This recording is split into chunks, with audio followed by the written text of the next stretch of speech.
Hello, welcome to Adventures with Diana. This evening we have a lovely, I'm not going to tell you, on the menu. If you know what it is, you can go ahead and specify in the comments below. This is the first time I've ever made this. I've never eaten it before. Let's see. I went online because, go online and go to YouTube. You can find everything out on YouTube, right? So, one of the videos that I saw said to start with taking the membrane off. So I did. I'm doing that now. This is what I'm doing, is taking off the membrane. Remember, like I said, I've never had this before. It was told that they're best fried. However, there's other videos that showed other ways of preparing it, like in other countries. I'm not sure how far up on this I'm supposed to go. So I'm winging it, just so you know. Which is pretty much how we all go through life anyway, right? This came to me, this isn't something that we bought. A friend of mine was butchering an animal, and whenever they butcher an animal, this specific animal, they always ask us if we want which my friend Holly, shout out to Holly Jensen, because this is who brought us this, what she refers to as weird meat. Oh, I should be careful with my... Now last night I cut up the heart, and it says you're supposed to just slice it, but I'm not sure. So this is, like I said, this is as much of an adventure for me as it is for you. So I'm just going to slice it this way, because that's what it says to do, is just to slice it. And they said it's a funny color. It is a funny color. Oh, there's another membrane, it looks like. Alright. I went out to the garage and got my fillet knife because I was cutting up the heart. And it said to, I think I'm going to cut this off. It said to use a fillet knife for trimming the heart. And so I went out to the garage to the fishing stuff and got my fillet knife out. And I thought, well, I'm probably going to need it for a liver that I need to cut up too. And so here we go. Alright, you can see she's being her normal self. I'm going to rinse it a little bit in the sink just to get some of the blood off. It is an animal, so if you're a bit squeamish, you might not want to watch anymore. Just don't know. So it said to cut it into slices.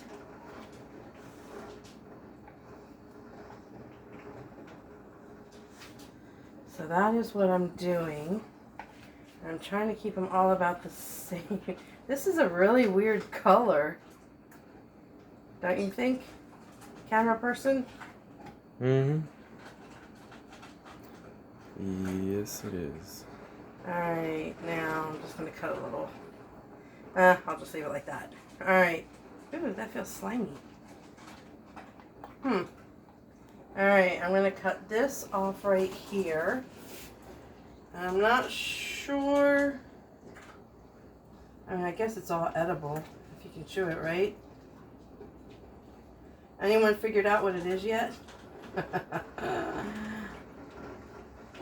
I've seen them before out at restaurants, and I've wanted to try it, but I never did. Anyway, let me wash my hands again.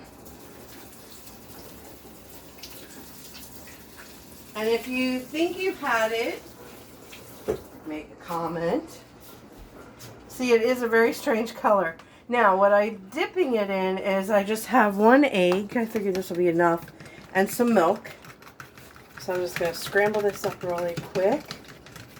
And then for my breadcrumbs, I just use plain Winco brand. And then I added some Hidden Valley Ranch seasoning. And so this is what I'm going to put in here.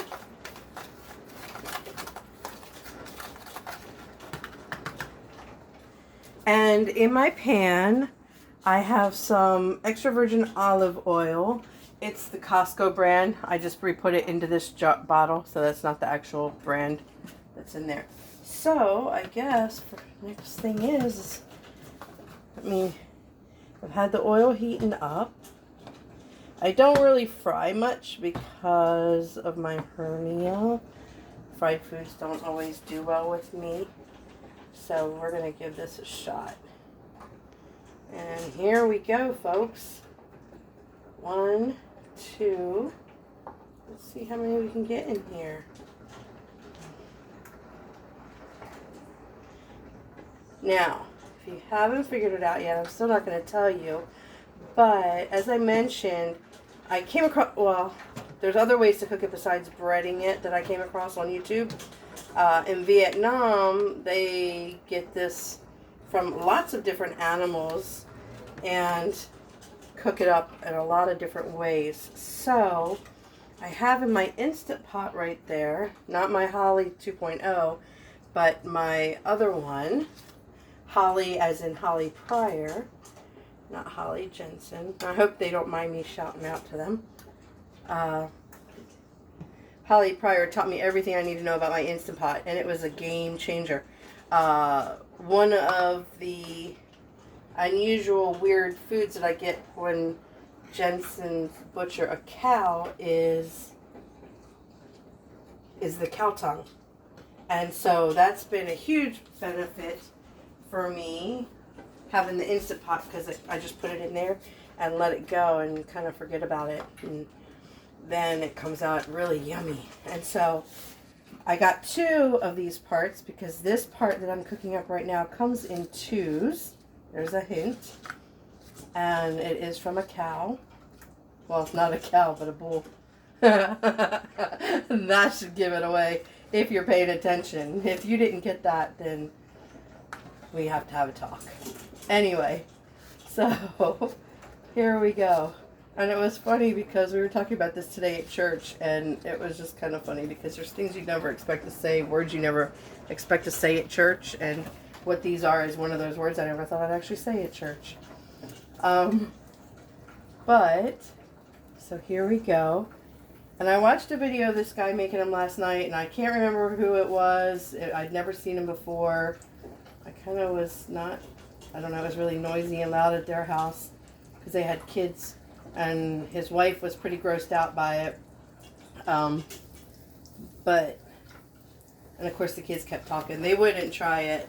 The wife did try it. The kids did not. Which is fine. If kids don't like something, I don't make them try it when it's expensive. And this is expensive, apparently, to buy it in the store. I haven't looked it up, and I've never priced it. I don't even know if they would sell it in our stores anywhere around here. But, so, in the video from Vietnam, they had this from chickens, which surprised me because I didn't think it would be big enough to even warrant doing anything with.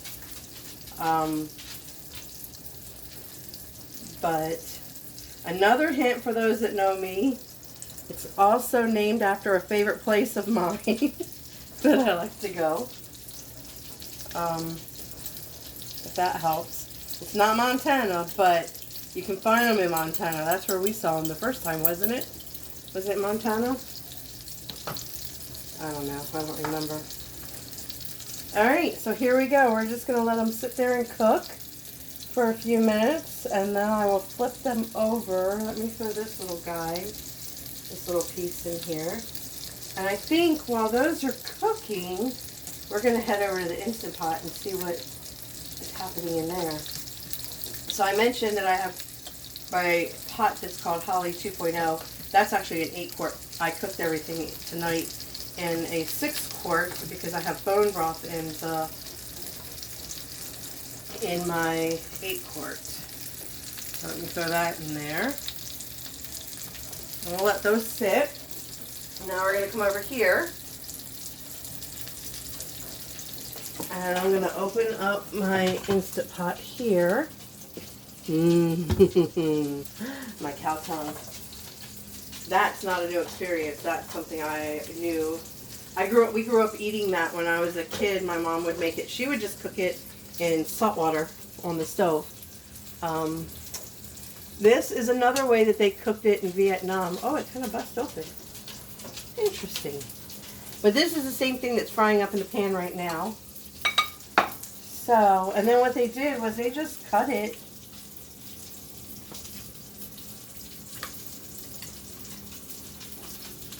And ate it like this. They had it in soups. They had it on a plate like this. It is kind of weird, the color. It keeps the color. It's not the color. And it feels kind of soft, almost like a paste. That's interesting. To cut it. And I don't know, I tried to find a recipe for it for how to cook this in an Instant Pot, and there weren't any. So there was one other person that had asked, but no one had any answers. So here we go. There's that. I'm gonna stick a fork in it. It's done. That's the cow tongue, and I wasn't gonna film that, but I thought, well, maybe somebody might want to see how to do it or how it comes out. But so here we go, folks. First taste.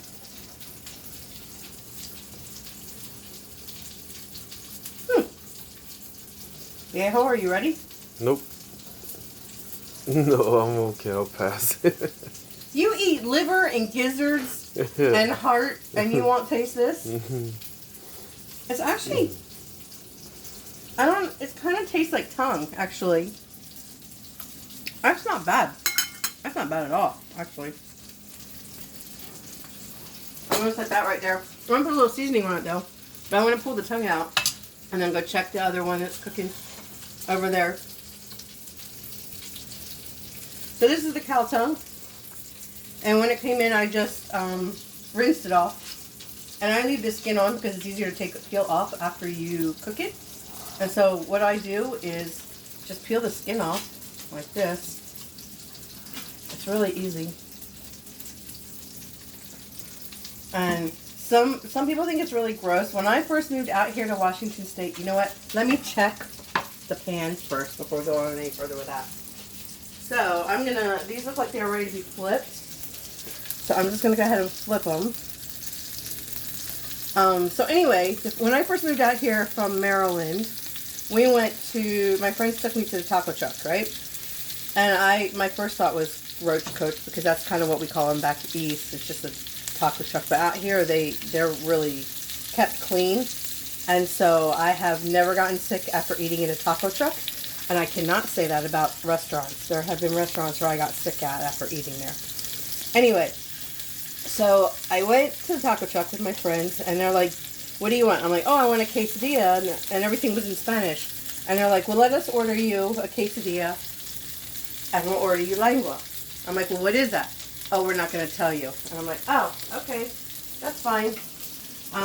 So I got the lengua quesadilla, and if you know me and it has cheese, I'm going to like it. And I did. And then after I ate it, they were like, I said, what kind of meat was that? And they're like, oh, it's cow tongue. And they started laughing. They thought it was the funniest thing that they got me to eat cow tongue. And I'm like, oh, I grew up eating this. And they're like, what?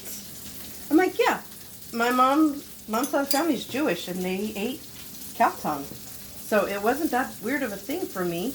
But it was funny to watch them because some of them were really grossed out by it. I don't find anything gross about it. It's just another piece of meat from the cow. And actually, I have a hard time digesting beef. And cow tongue, I don't. I can still, and it could be partly the way it's prepared. But cow tongue I can eat, and I don't have any issues from it. Yeah, the juice is running. Juice, yeah. It's all right. We'll run it right into the sink. That's why I put the board where I did. All right, so for this, and this one I cooked it today, I just threw in some Worcestershire sauce. And so another way is just to slice it like this. And I remember going to school and taking tongue sandwiches with me to school.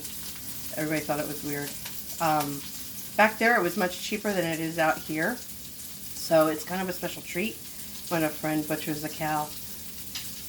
and I get to taste it. I get to have my cow tongue. Anyway, funny story. When I was still single, I had a roommate, and she took me out grocery shopping, and I bought a cow tongue, and she was totally grossed out by it. Sarah, if you're watching this.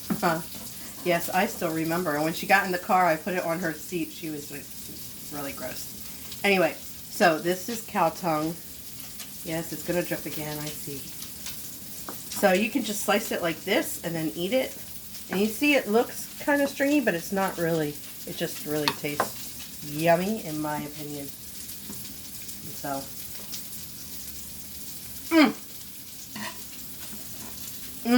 that is... I'll take that piece. That one?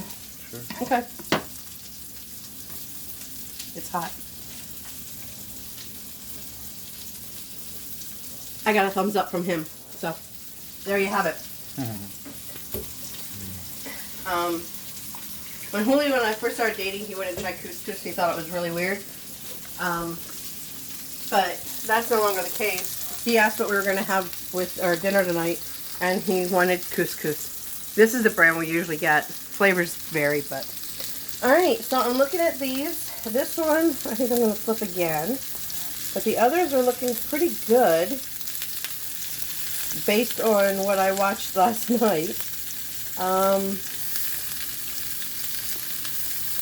think he cooked in the video. They didn't use a cast iron skillet. I prefer to use my cast iron skillet, but not on this stove because it's a glass top. I don't want to risk that. But I think I'm going to take it out.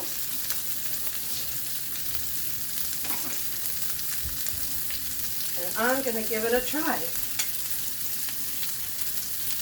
And since I already tasted the other one out of the other pot, I'm not really scared of this anymore. I have a philosophy of always trying everything at least once. So this kind of fits right in. It's still kind of rubbery feeling, but it could be the other stuff around it. Let me grab a knife.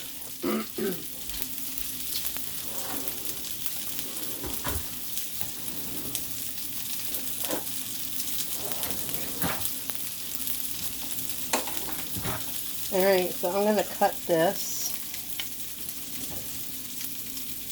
And now one of the recipes for cooking this, they boiled it first and then they fried it. I did not do that. So that could be the texture. And that looks like it's a little pink inside still. Well, yellowish pink. That is such a weird color.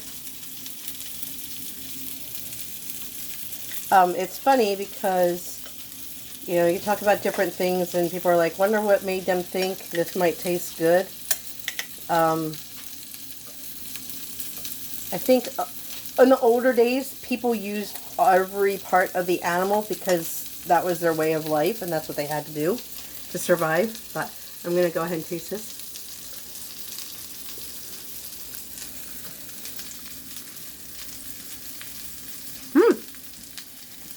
That's actually really good. Do you want to try it? Nope. This is a different texture than boiled. This is more of a solid texture. There is a bit of a gamey flavor, and they said that would be, but it's not too bad.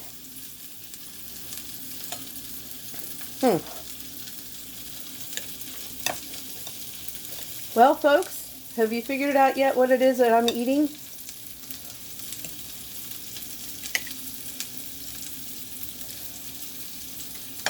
So, I do not like oysters. The texture is disgusting to me. Julio likes them. He will eat them. We were out somewhere and they had Rocky Mountain oysters and I was going to get them, but they were really expensive. Now, I knew what they were. For those of you that haven't figured it out yet, these are, sorry, beef testicles. I can't even say it. So yes, today in church, I said the word testicles. That's not something I ever thought I would say. Jesus, yes. Testicles, no. Anyway, they were said, not just by me. But these are actually pretty good. So these weird parts that Holly always refers to when she butchers a cow, she usually gives us the tongue, she gives us the liver and the heart. And now I'm going to say, when somebody butchers a cow, hey, I'll take the testicles too. Well, not a cow. If they butcher a bull, I'll say, I'll take the testicles too. But that's my review of Rocky Mountain oysters and Adventures with Diana. Hope you enjoy the video. Bye!